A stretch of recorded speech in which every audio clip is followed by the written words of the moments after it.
Hello everyone, welcome to Geometrics. Now unga Sharath. PEB அப்படிங்கிறதே steel come civil structure தாங்க. But இப்போ multiplex theatres வந்து பார்த்தீங்க அப்படின்னா நிறைய பண்ணிகிட்டு இருக்கோம். அண்டு கோயம்புத்தூரில் ஃபேமஸாக இருக்கிற மிராஜ் தேட்டர் வந்து பார்த்தீங்க அப்படின்னா ஜியோமெட்ரிக்கோட ப்ராடக்ட் தாங்க. அந்த வரிசையில் தான் இப்போ வந்து பார்த்தீங்க அப்படின்னா உடுமல்பேட்டையில் ஒரு மல்டிப்ளெக்ஸ் தியேட்டர் பண்ணிகிட்டு இருக்கோம். 5 தேட்டர் ஒரு ஓடிஎஸ் அப்படின்னு சொல்லிட்டு நியர்லி ஒரு 40,000 ஸ்கொயர் ஃபீட்டுக்கு ஒரு ஓடிஎஸ் கவர் பண்ணிட்டு ப்ளஸ் நம்ம வந்து பார்த்தீங்க அப்படின்னா ரூஃபிங் கவர் பண்ணிகிட்டு இருக்கோம். இந்த தியேட்டர் வந்து பார்த்தீங்க அப்படின்னா உடுமல்பேட்டையில் ஒரு லேண்ட்மார்க்கான ப்ராஜெக்ட்டுங்க. இந்த ப்ராஜெக்டில் பர்டிகுலர் ரொம்ப இம்பார்ட்டண்டான விஷயம் வந்து பார்த்தீங்க அப்படின்னா எரெக்ஷன் தான்.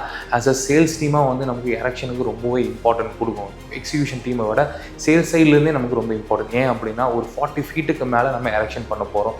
நார்மல் க்ரெயின்ஸ் யூஸ் பண்ண முடியாதுங்க. 200 டன் க்ரெயின்ஸை யூஸ் பண்ண முடியும்.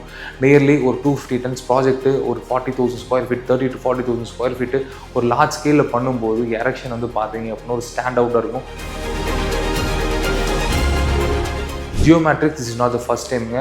பாஸ்ட் 2 decades வந்து ஜியோமேட்ரிக்ஸ் இந்த மாதிரி டிஃபிகல்ட்டான ப்ராஜெக்ட்ஸ் நிறைய பண்ணிகிட்டு இருக்கோம். இந்த ப்ராஜெக்டை பற்றி மேலும் அப்டேட்ஸ் அப்படிங்கிறது வந்துக்கிட்டே இருக்கும். எக்ஸிக்யூஷன் டீம்லேருந்து எரெக்ஷன் டீம் வரைக்கும் எப்படி இந்த ஒர்க் பண்ணிகிட்டு இருக்காங்க, எப்படி நாங்கள் இந்த ஆர்டர் பிச்சின் பண்ணி எப்படி இந்த ப்ராஜெக்ட் அப்படிங்கிறது ஸ்டார்ட்லேருந்து எண்டு வரைக்கும் எப்படி பண்ணிகிட்டு இருக்கோம் அப்படிங்கிற ஒரு டீட்டெயில்டு ஒரு வீடியோ வரும். பட் இந்த வீடியோ வந்து பார்த்தீங்க அப்படின்னா அந்த பெரிய வீடியோ ஒரு குட்டி ப்ரோமோ தான்.